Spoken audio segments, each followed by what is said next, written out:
Shalom, que la grâce du Seigneur soit ton partage.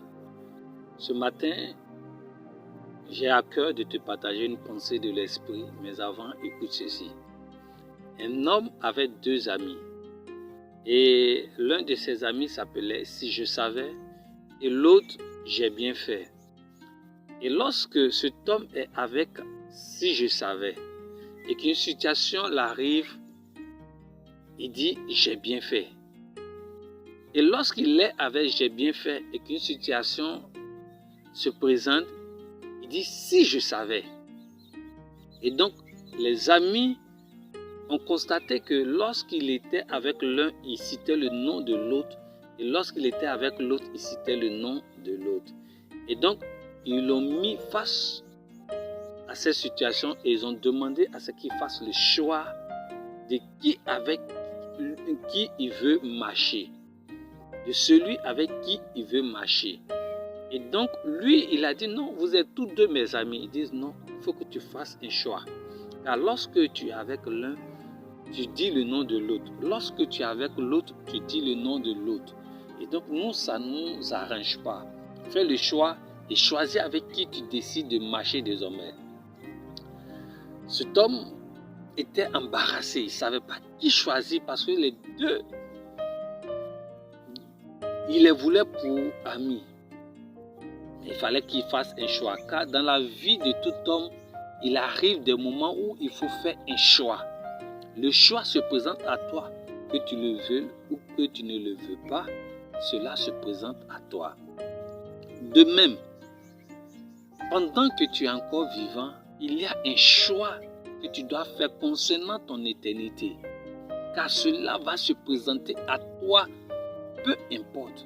Car lorsque la mort va se présenter à toi, tu seras dans l'éternité.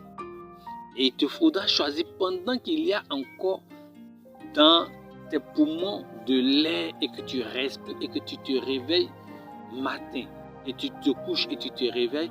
Sache qu'il y a une décision capitale pour ta personne qui concerne ton éternité. L'éternité existe. L'éternité existe. Et pendant que tu es encore vivant, je t'exhorte à faire ce choix. Voici la pensée de l'esprit. C'est que lorsque tu passeras la porte de l'éternité, tu prononceras une seule phrase. Tu diras « Si je savais », car tu auras rénéré Jésus-Christ qui est le garant de ton éternité.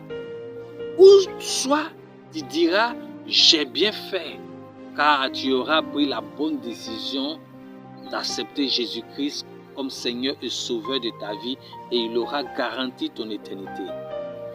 Un homme m'a dit, est-ce que cela est obligé? Je lui ai dit, lorsque un homme va avec une femme et qu'il utilise les préservatifs, qu'est-ce qu'il est en train de faire?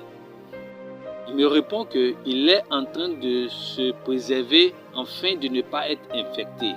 Je lui ai dit, est-ce que la femme est infectée? Il dit, on ne le sait pas. Ok. Du fait qu'on ne le sait pas, si elle est infectée ou elle n'est pas infectée, lui, en utilisant le préservatif, il met toutes les chances de son côté afin de ne pas attraper quelque chose. De même, pendant que tu es vivant, il faut te préserver afin que lorsque tu passeras l'éternité, tu mettras toutes les chances de ton côté afin de ne pas avoir perdu. Ça veut dire quoi? Si Jésus-Christ est réel et que tu passes la porte de l'éternité, le fait d'avoir accepté Jésus-Christ n'aura pas perdu. Et si il n'est pas réel et que tu passes l'éternité et qu'il n'est pas réel, tu n'auras toujours pas perdu, tu auras mis les chances de ton côté. C'est pourquoi je t'exhorte à accepter Jésus-Christ afin que ton éternité soit garantie. Père, je prie que cette parole tombe dans le cœur d'une personne et que cela lui donne de prendre la bonne décision au nom de Jésus-Christ. Paix à toi.